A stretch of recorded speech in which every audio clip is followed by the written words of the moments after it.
We are closer and closer to knowing who all of the teams at the 2022 World Cup will be, but we're not quite there yet. Not quite there just yet. I'm Adrian. Hello and welcome, and thanks for joining me here today. And a preemptive thank you to editor Adrian, who will have to feature a lot today given the matches being played at random times throughout the day. It makes it very difficult. Well, it's mostly just CONMEBOL, South America, that makes it difficult with their late matches. But anyway, I have some thoughts on Portugal, as per usual. So let's get to that. And then to all of the other continents: Asia, Africa, South America, Oceania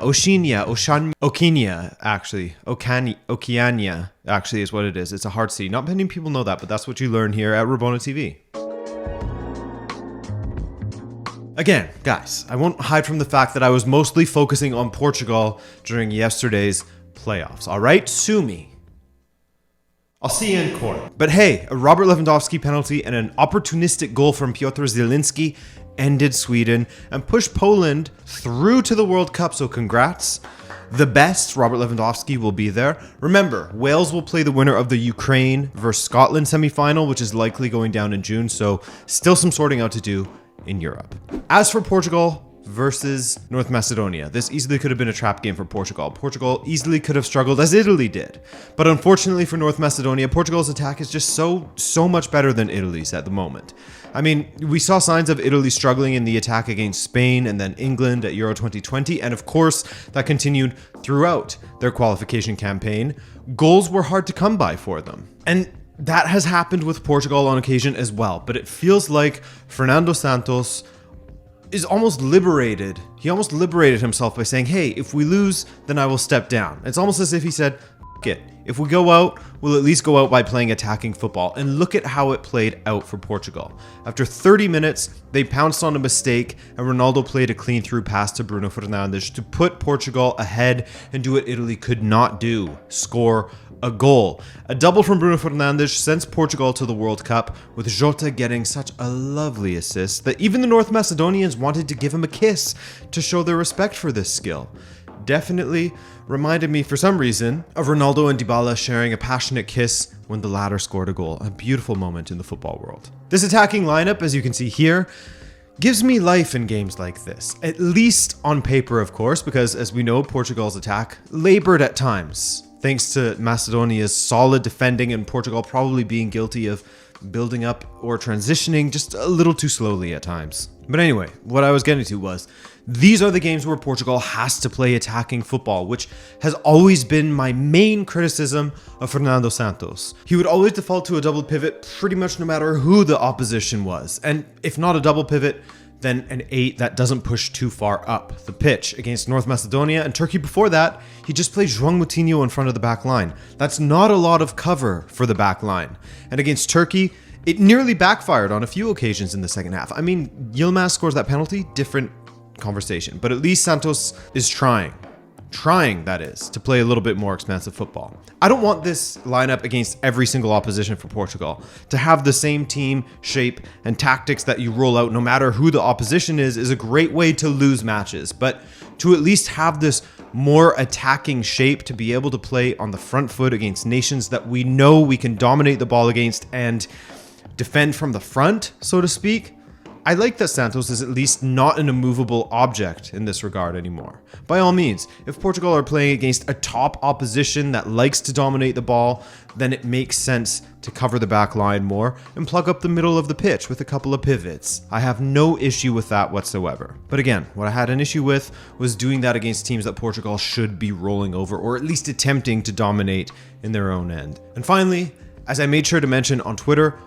Portugal is better than North Macedonia, who beat Italy. So Portugal is better than Italy. And Portugal are now officially Euro 2020 champions, back to back. Fernando Santos is the best manager ever, and no more questions at this time. Thank you and good night. Except the video isn't over. Don't go anywhere yet, please. In Asia, things are all wrapped up here in Asia.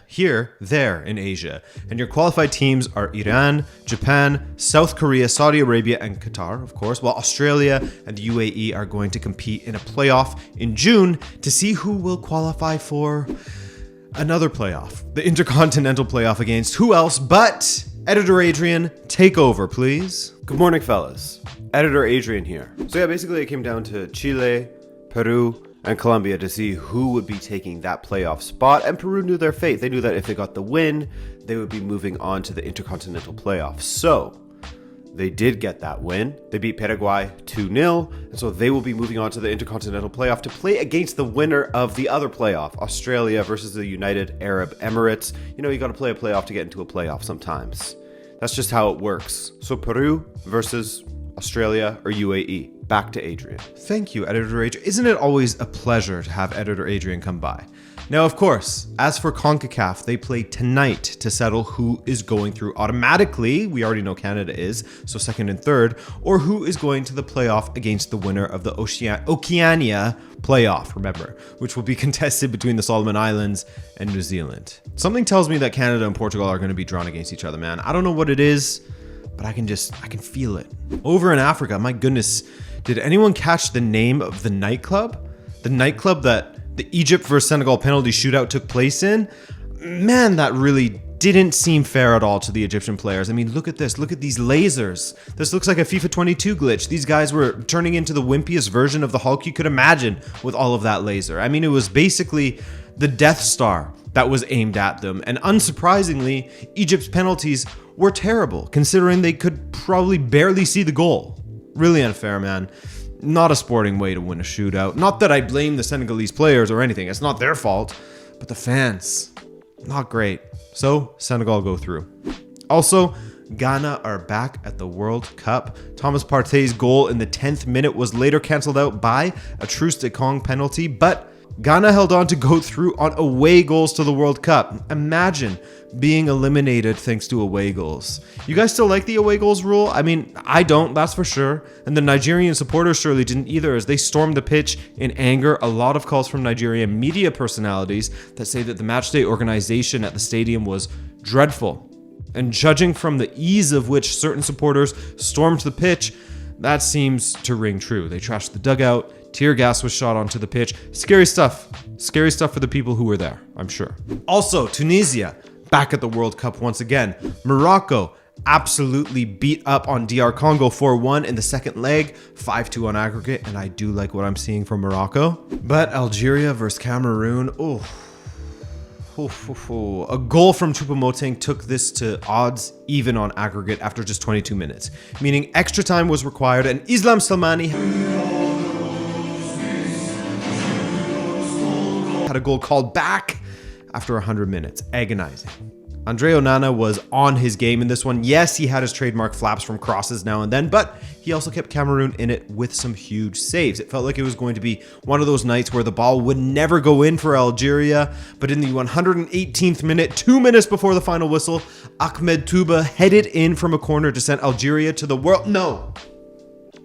In the 124th minute, Cameroon scored via a last-gasp free kick with Karl Toko Kembe guiding the ball in from Algeria going through to Cameroon snatching it in the 124th minute of extra time. It was crazy. I understand why some people say the qualifiers for the World Cup are often better than the World Cup itself. I feel for the Algerians, man. So unlucky. Multiple disallowed goals, a last-minute winner, or so they thought, only to fall victim to a last-minute winner themselves.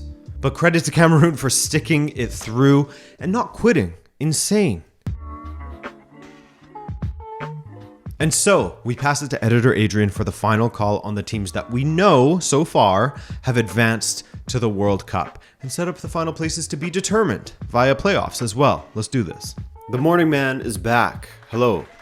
Editor Adrian here once again. Thank you, Adrian, for handing this off to me, trusting me with this great duty of telling you all of the teams that have qualified. The final count. Let's speed run this, guys. As of Wednesday morning on the 30th of March, prior to the CONCACAF matches tonight, there are 27 teams already confirmed for Qatar 2022. That will move up to 29 once the CONCACAF matches are sorted, because we'll have 2 more automatic qualifications there from second and third place teams, leaving the final European playoff and then 2 intercontinental playoffs to round out all of the participants.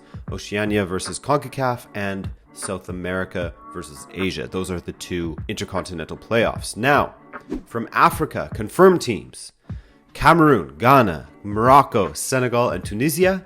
Asia is represented by Iran, Japan, Korea Republic, Qatar, and Saudi Arabia. Europe is sending Belgium, Croatia, Denmark, England, France, Germany, Netherlands, Poland, Portugal, Serbia, Spain, and Switzerland. For CONCACAF, Canada is the only team qualified in this moment. Simply elite in this moment. That will change tonight. And Oceania, as you know, they still have playoffs to go through. And from South America, Brazil, Argentina, two teams that people are speaking of as being big contenders for this 2022 World Cup. Uruguay and Ecuador, a team that has many people very excited, and rightfully so. They've all qualified. Shout out to their families. And that's it. Guys, we will have a live stream on Friday as we take in the World Cup group stage draw live together. So join me for that if you can. Otherwise, we'll see you in the next video. Thanks for watching. Ciao.